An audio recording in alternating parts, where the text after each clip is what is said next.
It's like people always think it's the THC. It's really not. The terpene profile is where you can get like limonene, which helps and promotes, and like sleep ones. And it's all about the terpene profile.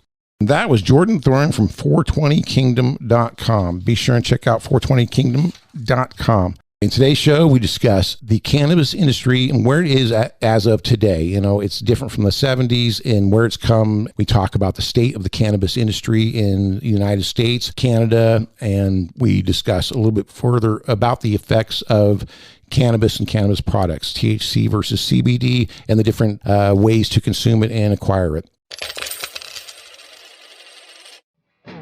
Welcome back to the Our 2 Cents Podcast, the show where your local professionals sit down with an array of guests to hear their story and impart some wisdom for both business and life-improving skills. This is your place to hear business and community leaders discuss relevant topics that matter to you. And welcome to the show today. My name is Dave Plivelich, and I'm here with Jon Slikker as my co-host. I interviewed Jon a while back. He's the aerial applicator. Notice I didn't say crop duster because I don't like that anymore. And today we've got Jordan Thorn from 420 Kingdom. But before we get into today's episode, I want to encourage our followers and listeners to listen to our previous episode with Jordan's wife, Jenna, and she's opening Absorb IV, an at-home IV hydration experience. Jordan, welcome back to the show. I know they interviewed you a while back. You were episode 81. Yeah. Take your word for it.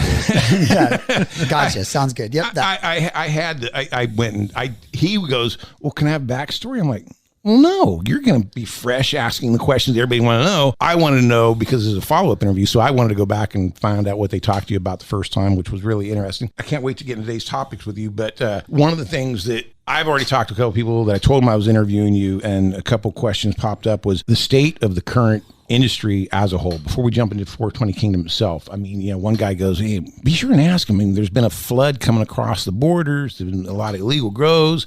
There's a lot of illegal guys, even in the state of California, that seem to be dissipating and going out of business.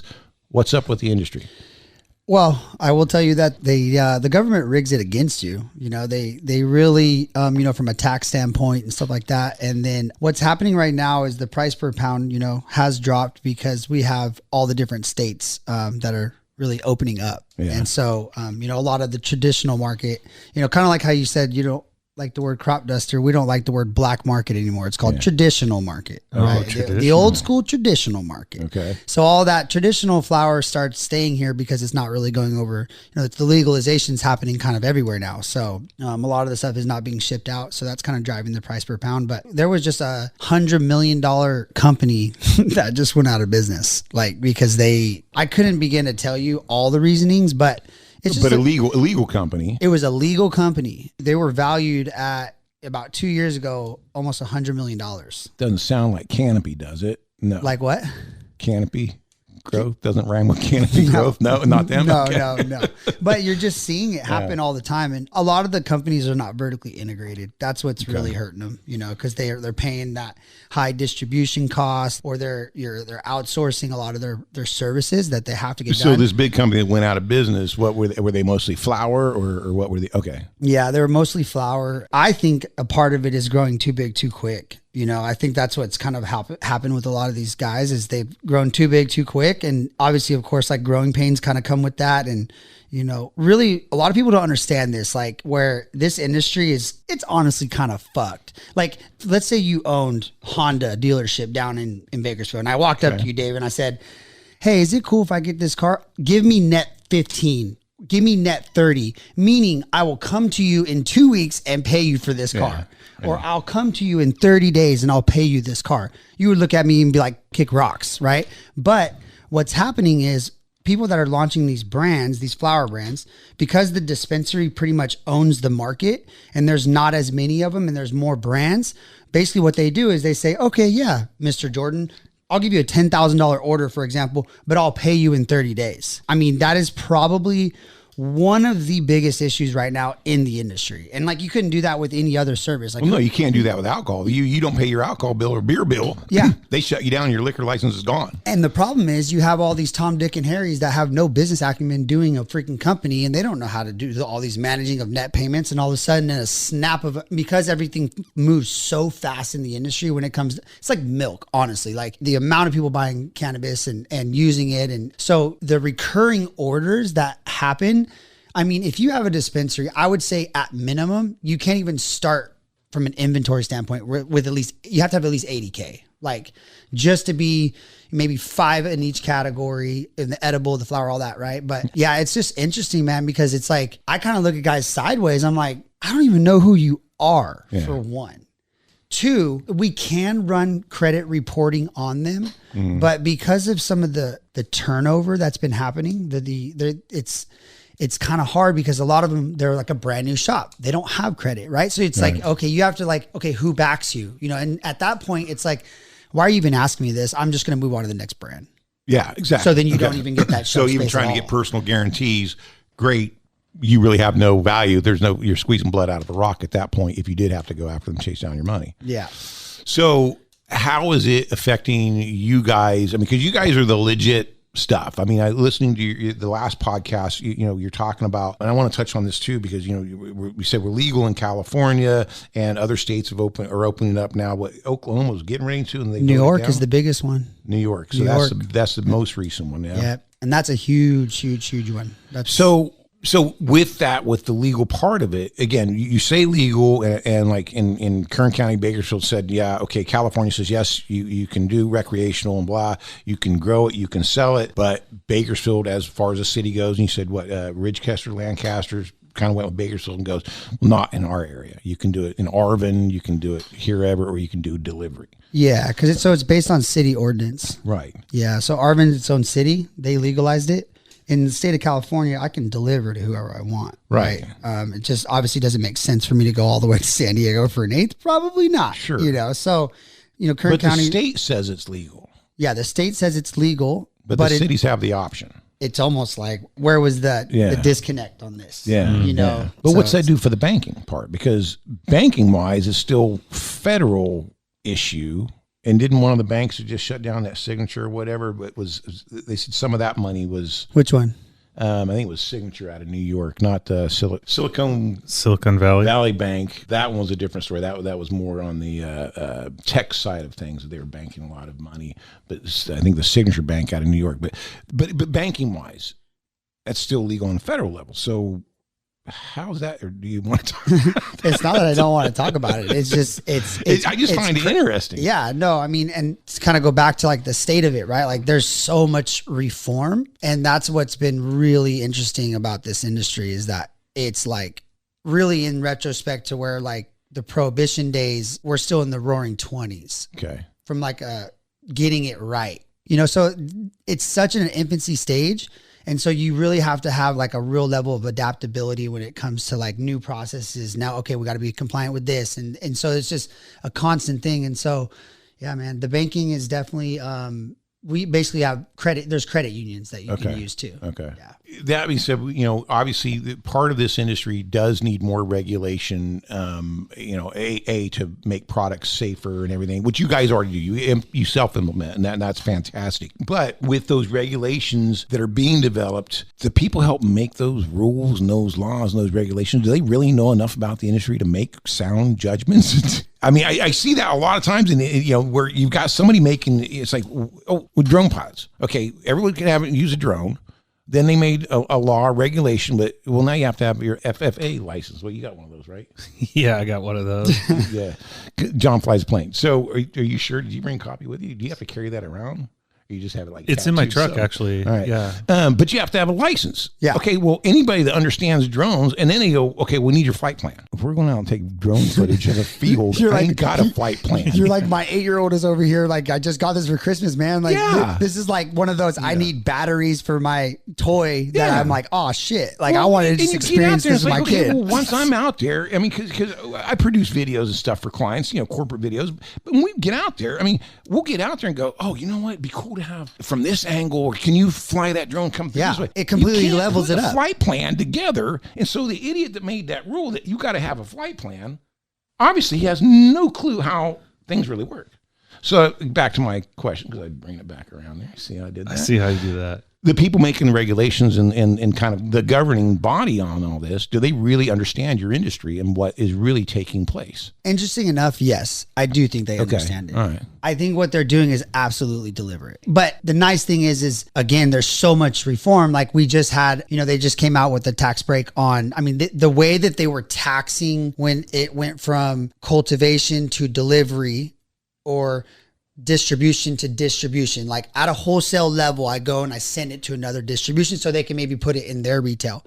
The way that they were taxing that was insane. And so now they finally relieved that like completely, so they are actively, that's the thing now is because of that's why we're doing a podcast. That's why stuff gets out. Right. Yeah, and so this is what happens. And there's so many things that are happening when it comes to the level of activism, the drive to kind of change it is now bigger than it's out of their control, honestly. Yeah. Like, so now they're just figuring it out to like, okay, now they're pushing a lot of things through that are making a lot more sense. Yeah. Okay. So I think what also you're probably experiencing, like I'm experiencing in my industry, is combating the negative connotation of what it is you're doing or selling versus what I do or sell. Like it's bad to spray chemicals on fields but you're protecting them. Right, like people don't understand that sometimes. So, but what you're doing, and I've totally new to this whole industry. So I'm looking at your website and I'm learning as much as I can in a short amount of Dude, time. I thought you were watching kitten videos over there. Okay. Yeah, no, right, cool. You're good.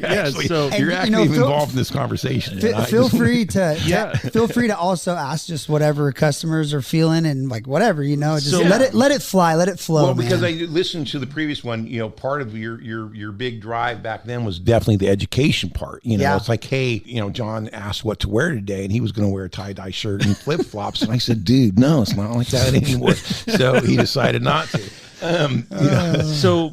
But like have you guys been overcoming that? You guys have been doing a good job. Yeah. Last podcast, you mentioned about putting maybe a guide or something on your website. Do you guys do that to kind of let you know? What we've done is more like description-based stuff. Okay. A lot of people love color-coded. Yeah, it is. Like indica, sativa, hybrid. Yeah, so I think but sativa, like a mouse, like what to expect if I take 2 milligrams compared to 5. We didn't do that, but I still need to do that. Yeah, but that's on a packaging level, I think. Okay. Well, I noticed like hybrid is green, like a circle with half green and half white. But sativa versus indica, sativa, maybe that's like more and exciting. For our listeners at home getting ready to bite into one of these, hybrid means a little bit of sativa and a little bit of indica.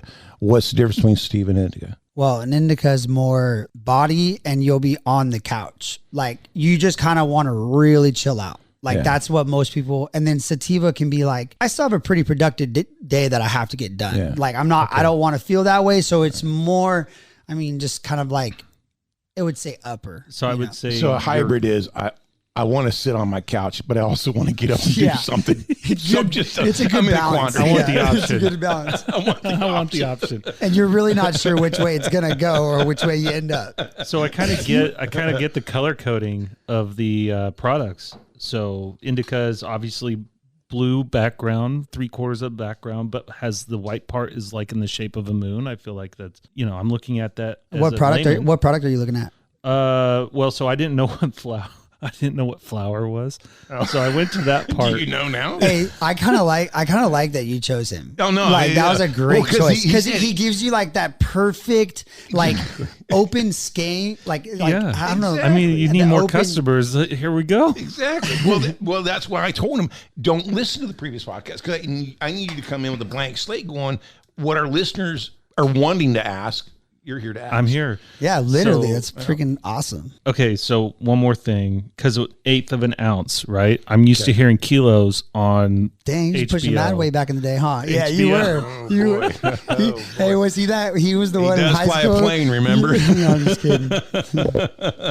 He's got a low flying plane. There's a reason why we named that last podcast a low flying plane there, buddy.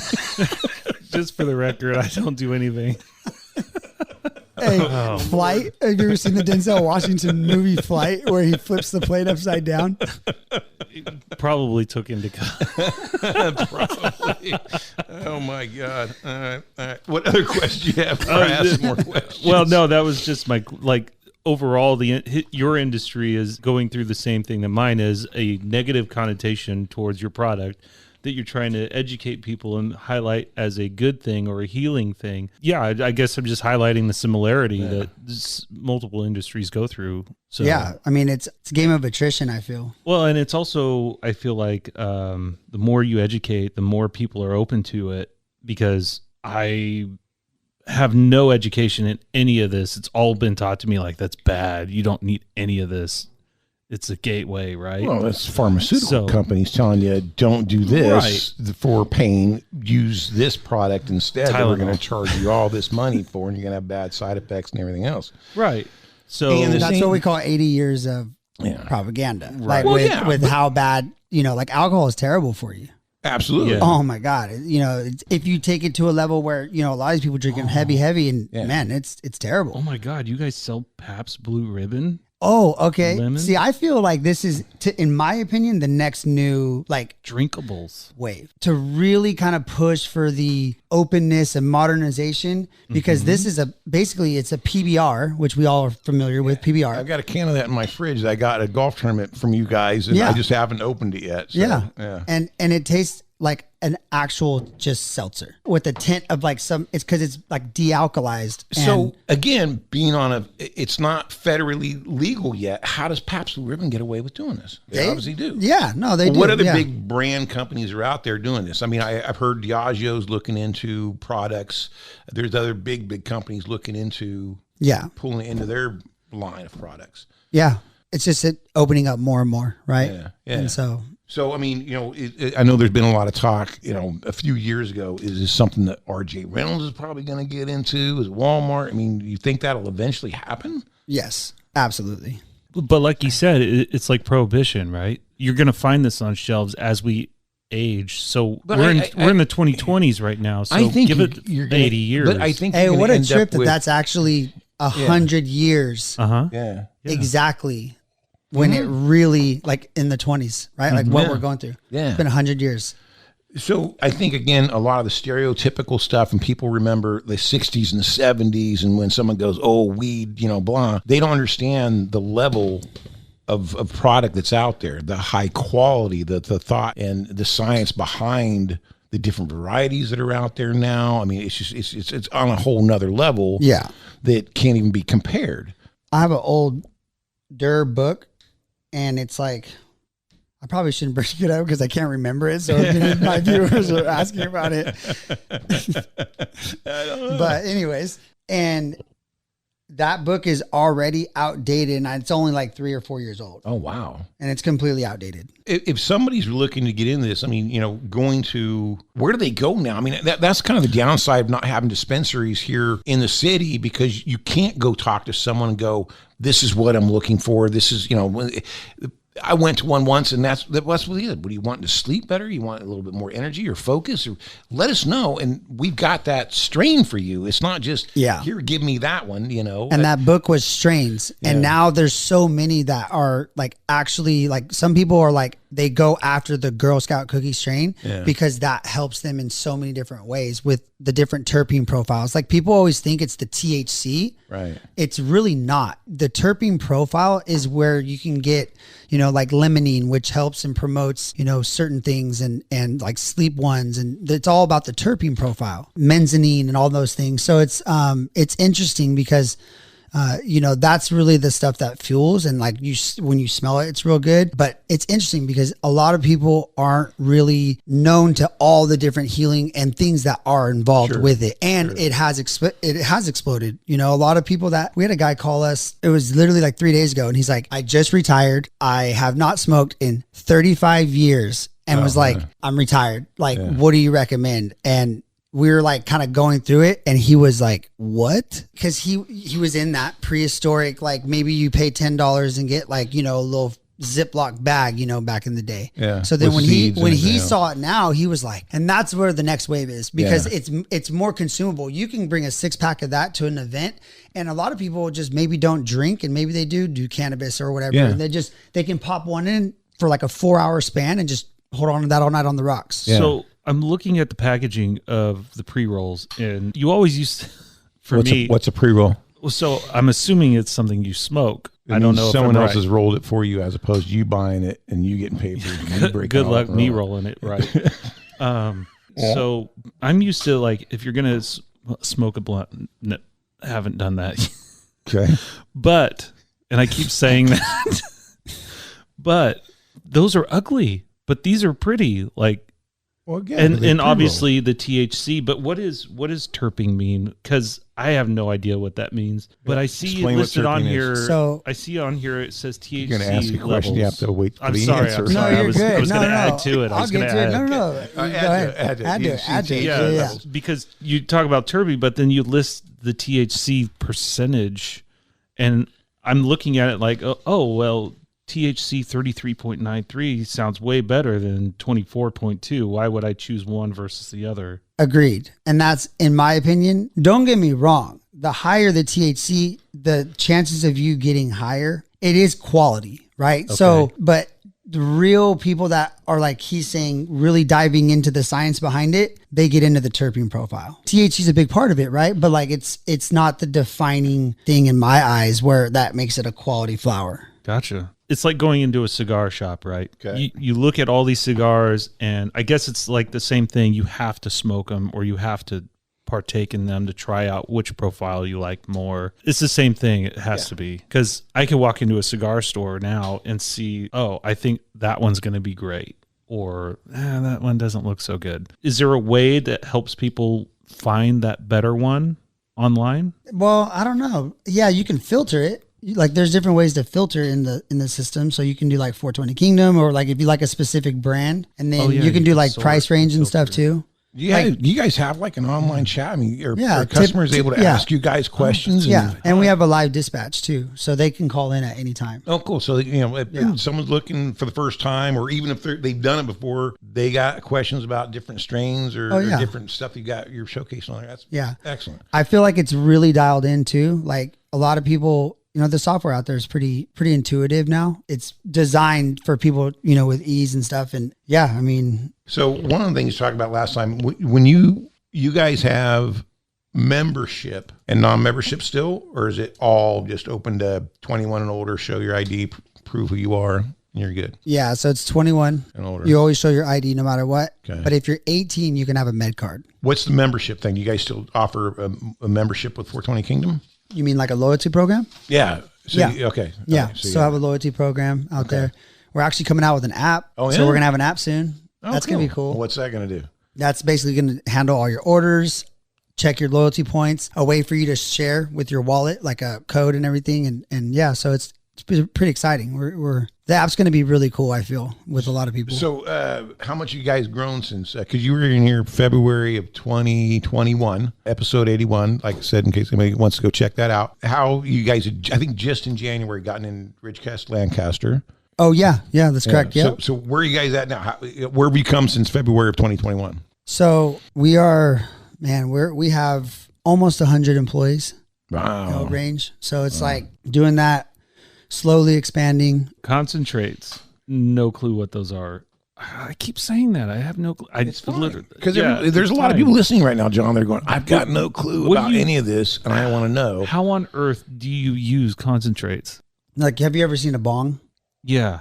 Very similar to that. They look almost identical, but it's just a different, you use it that way. There's a different basal, what do you call it? The thing that you put into the bong. There's anyway, where you put your weed and you hit a bong. Okay. It's just a different method, and then you squeeze it on there and you put a torch. It's basically the extracted version of what you would smoke. Which is why it's higher in THC. Yeah. Because they're basically like a wax or something? It's like a wax, a crumble, a butter, right. Something like that. But a lot of people, they don't really necessarily do it with the bong. They can just roll it, and then you lay it, and then they can roll it like in a joint and just smoke it like that. Oh, no kidding. Or you can just buy it on our website, Malibu, and all the other different pre-rolls that are infused already. So it's up to you. Okay, so even that's already pre-rolled. You can get that. Yeah, like what do you guys sell the most of? I think last time on the podcast, you guys have mentioned majority is flower. Is that still the case? I love that you asked that, because this is the first time I've seen a shift. So vape pens is what we're selling more of right now. Well, I don't know, because I think the concentrates would be cool, because I'm thinking like if my wife got mad at me, she could just get a handful and just slap it on my arm or something because she's mad, and then all of a sudden she's going to see me freak out. It's definitely not like that. Okay. For those at home worrying about that, you don't have to worry about that. Thanks for addressing that, though, because there's people at home that are probably sitting there going, God, I hope I don't touch my skin with it. Yeah. Well, I mean, this is good. This is good. He's asking all the right questions, I tell you. Yeah, I love it. All right. The difference between THC, so you guys at 420 Kingdom, 420kingdom.com, I assume, still? Yeah. Do you primarily sell THC, or do you sell THC and CBD? We have stuff that has CBD in it. But not CBD based. Okay. Not CBD based, no. Well, CBD based you can get pretty much anywhere. I mean, chiropractors are selling CBD now over the counter. Yeah. With CBD, what's the difference between THC and CBD? And I think I know what you're going to say, because I've heard you say this answer before, and I want to disagree, but go ahead. Well, you can just repeat it. Go ahead. Difference between THC and CBD. What's that? So the difference between CBD and THC is that CBD doesn't have like the psychoactive part of THC to get you high, like, or experience any type of euphoric, like where it feels any level of high. And CBD, you don't get that. CBD, yeah, you don't get that. Okay, but I have talked to people that have done CBD edibles, and they said they felt something. I mean, they definitely didn't feel like, so what is that? I mean, that's not really. I'd be interested to know where she got it. You know, I definitely have to. Because that tells you there might be some THC and they didn't know that. Well, that's what happens. A lot of times we have customers, they'll call us. They'll say that like they haven't experienced edibles in a really bad way unless it's with some random like black market shop.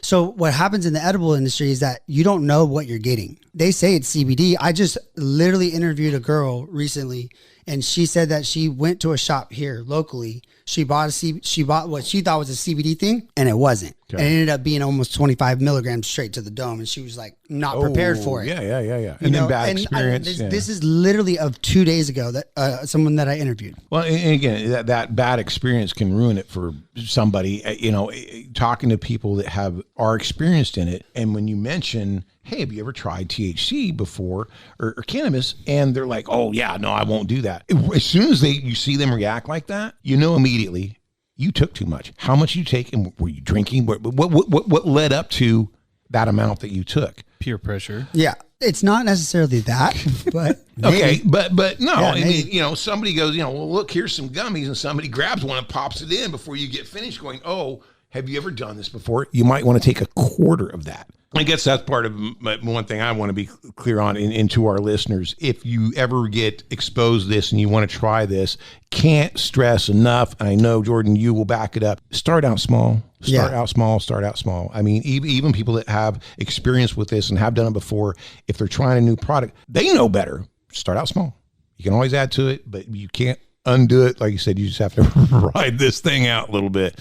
Well, your last podcast, you said a dude had done that with a Tincture, I guess, and just the whole load. It was, I mean, there's this girl, like artist, that does these amazing, like artistic pre-rolls. She made a 3,000 gram Baby Yoda pre-roll, smokable. 3,000 grams. Oh, that's Cheech and Chong level there. And we're trying to change the image. We're trying to change this is not good. I still want to hear the end of it. So what, Baby Yoda? And she just literally like carries it around. She like it's never been smoked, and it just follows her around. It's kind of like a really big bottle of Dom Perignon. You're just waiting for that right moment to bring that out. So it'll probably rot and be no good by the time you're guaranteed, ready for it. After you smoke the Baby Yoda, you're gonna feel the force. Facts. You saw that softball, huh? I gotta take him where I can get him. Oh, I'm Lord. struggling to keep up. All right. Hey, Canada is huge in the industry. Where are they at right now? I mean, are they still a big Canada, the country? It's okay. We're way beyond Canada. No, I mean, their laws are much different up there. They've got big grows. I mean, they're really putting a lot of effort into it. You know, or do we deal with their product coming to the United States, or do you guys get product from them? I mean, what are they doing? Everything on the legal market it's here. We can't go really anywhere else. There are now states where opening up like MSOs, so multi-state operations. Okay. You know, they have maybe 3 to 4 different states, you know, on a business level. So are you guys able to sell 420 branded products? I could absolutely license our blueprint to a company and charge them. You know, if you're in Oklahoma and you call us and you're like, hey, like you guys were a successful delivery, maybe we can do some type of licensing deal where we, you know, they basically use our blueprint, you know, but other than that, or you can go multi-state operator, which people do that too. So, but like the proprietary products you guys are making, if there's a dispensary in San Diego or over on the coast, are they allowed to sell your product? Oh yeah. Okay. Yeah. Okay. Because you guys got cool packaging. You know, for one, you got cool packaging. It's not your stereotypical. No, this is a really cool line. You see product out there. Did you see the King Zero line? It's like a gold one with a lion on it. No. Well, maybe. What I see out of a lot of dispensaries, especially the ones that were here in Bakersfield before they closed, is it doesn't make the average person feel comfortable walking into. I mean, you know, and no offense, I like rap music in its place, but when I walk into a place like that, I don't. You don't want to. I don't know. It's just a different vibe. I mean, I don't know why they put that image out there, because it's not really opening it up to a larger demographic, which they have the opportunity to do. You know what I'm saying? You talk about like the Green Goblin with the horns coming out with the gas mask. Yeah. So you do have the option to buy that product, but that's how their retail shop would be totally decorated, and you're walking in there. That's what I'm saying. It's weird. And they got, you know, Bob Marley, you know, album going on. I mean, it's not. They don't open it up to, I think you guys make this seem to be more widely accepted and friendlier and comfortable. Your deliveries, you guys are still doing on delivery. How many vans you guys got now? I think you had 8 when we talked to you last. I think we have like 12 right now. 12? I'm just by the packaging and the logo, even just scrolling through. I mean, I'm obviously going to skip the Green Goblin head guys or the blue, but I go for, like, my eye just goes towards the lion. I think that comes with the customer experience, you know? Yeah. Like it does. It's from start to finish, right? Was the software seamless? Was it a great experience for yourself when we showed up, you know, and we really assisted you how, you know, and, well, even the people that are trying this for the very first time, them being able to call you and not feel stupid. And it's like, look, no, we want your call. We want to talk to you and guide you through this. And that's just a great way to approach and really grow your business to get, I think a lot more people should be doing this as opposed to other things they have been doing. So again, if somebody wants to reach out to you, it's 420kingdom.com. First timer that doesn't even want to get on the website, or maybe is not very internet savvy, they call you. They can talk. You're going to talk to a human. They can ask questions, and you can get them all set up and guided through there. Absolutely. I'm just letting you know, though. Well, what's the phone number there, real quick, while we're 661-777-KING. 777-KING for those with a rotary phone. 5464. 5464. Okay, thank you. 661-777-KING. Which is very cool, KING, which translates to 661-777-5464. Awesome. You guys still got billboards up and around? We do. Oh. Yep. What I was going to say was, even if you're not tech savvy, this website is really easy. User-friendly. Really, really easy to navigate. And you can use it on your phone, but once you guys have the app, it'll be even much easier. It'll be even easier, yeah. But yeah, until that app comes out, you can go to that website. It's mobile-friendly. Yeah, it looks nice. I don't feel intimidated by surfing it. And we encourage people to, you know, once they get their product, they can review a lot of the products that we have. So I'm really like kind of putting it into their hands. So it's good. Let's say some of your customers right now that may be listening to this encourage you to go leave a good review, because you're helping educate other people that may be coming for there for the first time. And your review can help answered a lot of their questions.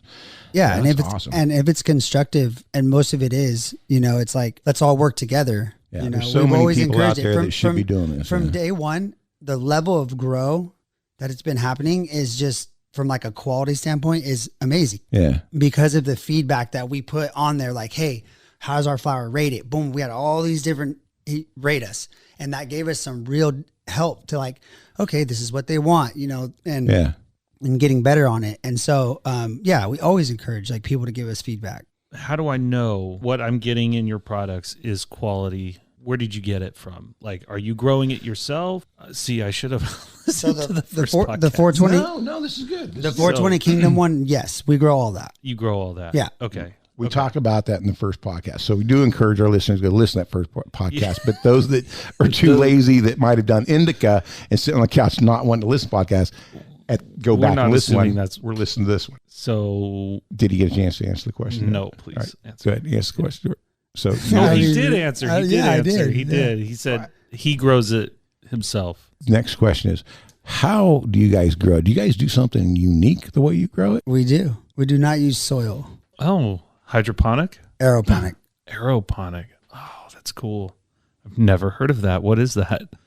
It's basically free hanging roots that hang into like the little air plants you can get in Mexico. Celery the celery business used it. Oh, okay. See? I learned something new. Perfect. How much edible products you guys make? So we outsource that. Okay. Yeah, we just send it off to an extractor. All right. So when we talk about edible products, what's that mean? Are we talking cookies, brownies, gummies? Is grandma making it or no? Okay. It's all licensed, tested. Yeah. That's good. It's done the proper place. The stuff you'd be amazed. Right. The stuff that they test for is like, they don't even test for in baby food. Like that's how strict the testing is there. So it's like, it's just a premature stage, but it's good because it forces us to be better. Yeah. Yeah. No, that's good. But in the products you're getting on, you vet those companies. So like if somebody's making cookies, they're doing it with the same standards if they be making a cookie anyplace else. Again, back to the question, what different types of edibles do you guys offer? So if somebody's just assuming, but no, I mean, people like you do guys brownies. Yeah. Sometimes in the winter. Yeah. We'll do like brownies, Rice Krispies, something like that. You guys do cookies. We've done cookies before. Yeah. Obviously gummies are very, very, very popular. It's probably the main thing. And you mentioned mints, I think in your last interview. Yeah. Oh, you guys do peppermint bark. What is peppermint bark? That's a good one. Classic during Christmas. Oh my goodness. What is that? What is show me. So I think can't see your screen. I think it's more like it looks like a peppermint candy. So it's a hard candy. That'd be a cool freaking Christmas gift. But you do want to caveat that when you give it to grandma the first time, right? Yeah. Grandma, here. You're gonna like this. Make sure you keep it out of kids' hands. See, look at that. That's Kiva. That's nice. See, that makes me that's Kiva, right? Right. That packaging makes me look like. So I'm asking a dumb question now. That probably is very popular during Christmas as Christmas gifts. And yeah, that's awesome. All right. And so mints, the reason I keep bringing up that, I think for people that maybe want to try it for this very first time, the amount is very small. So it's not like you're going to, your first time out of the gate taking 5 or 10, it's considered micro. Yeah. And so you kind of a nice little effect. Even if it's a 2 milligram, you break that into a 1. If that's how you want to start. Cool. Yeah. So this says 100 milligrams. Is that 100 candies? So it's basically 10 milligrams in squares. Okay. And then you basically can cut it. So if you cut one or like break a piece off like you would like a Kit Kat. Yeah. Like you just know that's 10 milligram. Okay. So how many pieces are in there, John? Let's see if you just did the math while we were talking. I know it's not. How many pieces is that? I'm not answering that question. 10 milligram squares. It's 100 milligrams total. It's 10. Perfect. All right. Anyways, this is why it's good to start out with little baby mints, right? Because mints can be small, 2.5. So if somebody takes a mint, what do you think they will feel, and for how long would they have that feeling, the effect of it happening? I would say probably 2 hours. All right. And then so as you bump up, so like a gummy that may be 10 milligrams, if you took half of that 5, you're talking about a 3-4 hour experience for somebody? Slightly, yeah. It could be, a little bit more. So it just depends on. I'm just thinking about those first time people depends that, on, hey, where am I going to do this? When I'm going to try this in my living room, and am I okay? Am I going to need a guide? You can probably do this without. No. See? Some spiritual guide in a Exactly. teepee in the backyard. Exactly. You can do this without a guide. It's something that I encourage that people try. At least give it a shot. Call 420 Kingdom. Ask questions. Don't be afraid to ask questions. There's no such thing as a stupid question, and it doesn't really matter your age as long as you're 21 and older or 18, 21 with a medical card. Obviously, there's a lot of. I'm asking all the dumb questions, so They're not dumb questions. These are great. No, questions. I know, but I mean, I feel like they're dumb, but No, I don't know them. So I feel like I'm asking a lot of questions that other We've only people been would talking ask. for 10 minutes. That's it? That's it? No. All right. So another cool product it looks like is the Sleep Little Helper mints, and only 2 milligrams THC and 1 milligram melatonin. Is that better than the straight melatonin tab you get over the counter? The same. It's the same, but the THC is going to help mellow you out a little bit more. Agreed. And probably sleep better. Sleep better with less hard of a wake up kind of deal. Because with melatonin, you take too much melatonin, you can have vivid dreams and not actually really sleep very well at all. You can have a reverse effect. Right. Plus, there's other side effects of melatonin that you don't get from this.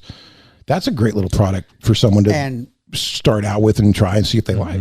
Yeah. Moms that are tired. Yeah. Definitely. I'm thinking about these things. No, this is good. This is good. I've known this guy. When did you meet me? Oh, man, how old was I? I met your dad in 1999 when I first started my company 25 years ago. So I'd have been 9. Yeah. That's crazy. Yeah. I've known this guy for a long time. I've known Dave for probably 1 year now. Best friends ever since. Yeah. Since day one. That's what I like about this fucking community, dude. It's fucking cool. Yeah, watching you guys grow up. So yeah, dude, I mean, because met your dad, I became one of his first customers with ESG. I ended up being one of his longest customers. Ended up having our office space next to each other on Coffee Road. And you and your brother, you done good, dude. So you like what you? I got 4 kids too. Oh, wow. Well, the last interview you just had the 4th one. Did I? Yeah. That would have been. When did I do the last one? 2 years ago, 21. Oh yeah, we just had her, and now she's like, it's incredible. Like it's like almost basic, just survival at this point. Yeah. Like the interpersonalities between 6 kids or 6 people in the family is just so like overwhelming at times. But then you're just like, okay, we're just suiting up, showing up. We're gonna figure it out, and we all just go. Because it's like 4 kids is like, we're on a mission. Yeah. Well, but you guys have very active lives and active careers. I mean, you guys got the new company starting. You know, you're vice president of sales for 20 Kingdom. Oh, no. I don't do any of the sales. What do you oversee now? I'm doing more delivery stuff right now. Okay. All right. I started delivery. Now I'm kind of helped build out sales, and now I'm, back doing delivery. And so, because I like being in the community. Yeah. When I'm out on the road, it's not me. I don't like to be out on the road. Well, and the cool thing too is you get to talk to people. That's what I freaking dig. So and they're in my community. So what do you do as far as sales, other than obviously the website? Do you have a storefront or? No, no storefront. So what do you do to add to the sales? We have our own brand and we have our own cultivation. So we're vertically integrated. We have a micro business license. So it basically has 5 licenses in that. And it's called a C12. And so basically we grow it. We can walk 15 feet, put it on our van and sell it. Wow. So it's really like completely full circle. So the others that are failing, like you were saying earlier, aren't vertically oriented like yourself. Yeah, I would say there's definitely an advantage to be vertically integrated for sure. The ups and downs. I mean, like you said, being before flower was outweighing and now it's edible. So if you're an only flower brand or you're an only, that's it. How many customers do you guys have that are ordering from you regularly? Or what would you say that growth has been since February of 2021? It's been steady. So there was always a natural decline when you see kind of the flower flip so quick. you know, from vape pen to that. So like, but no, it's been, we just have a loyal following, man. Yeah. The growth has been steady, and we're increasing, and we're doing a lot of new things. So that's why I really want to be in the community to start talking about it more. Well, getting on the podcast and getting just more exposure for that. Oh, yeah. I think it's cool. I think it's about freaking time. I mean, when I moved to California, I had a vision when I was a kid moving to California, what California was going to be like. I thought it would be more open to this, and it feels like now they're finally catching up to themselves and going. Well, I think it was always open. It was just taboo. Kind of still is, but I mean, you're breaking that. Oh yeah, totally breaking that mold. So I mean, it's even opened up my mind just talking about it here. Like maybe it's not something bad to try. You know, it's not. Maybe it isn't that gateway to all the other stuff that's going to ruin your life. Where you're teaching people it actually can help heal and. Again, it's overcoming those assumptions and asking knowledge. I mean, there's people out there with just simply bad information, making assumptions on their own. It's like, I love the success of this, man. I love what you're doing. I love how you've grown up and the man you've become, dude. That's Thank you, man. awesome. And I really appreciate that, man. At the end of the day, that's all that matters. We're just on this journey together. You know, we're all just working hard for what we have, you know, in our family. So, all right. So for everybody listening, again, go back and listen to Jordan's wife talk about their new business. And one last time, dude, how do people, well, no, we forgot the rapid fire questions. Steven, we almost forgot the rapid fire questions. Hit it. Let's go. Rapid fire. Action. Well, then we want to get to how people get a hold of you guys, your Instagram handles, all that stuff. Okay. If you could turn back time and talk to your 18-year-old self, what would you tell yourself? I would tell myself that life is a game of attrition, and it's a game of being a part of something greater than yourself. Look at that. That's a great one, dude. Great one. If you could be remembered for one thing, what would it be? Family. All right. Yours was? To be remembered for something. To be remembered. Yeah. Like a big gathering at the end of everything. The memorial would be so massive. And you that is very easy to do through family, dude. Great answer, man. Mm-hmm. It's all the answers. All right. Yeah. You're being asked this one because the last time they asked you a question, what would you rather have if you could have one of three things? Health, wealth, or... And you said money, because money could get you, not health, money could get you. Are you talking about from the last episode? Yeah. Well, dude, maybe I should have watched the rapid fire. Oh, damn. All right. Now the listeners are going to have to go listen to that. Okay. So back to this. If you won $10 million tomorrow, what would you spend it on? If I won what? $10 million tomorrow, what would you spend it on? I'd probably invest into the kids here, like for like some youth stuff. I have a nonprofit right now.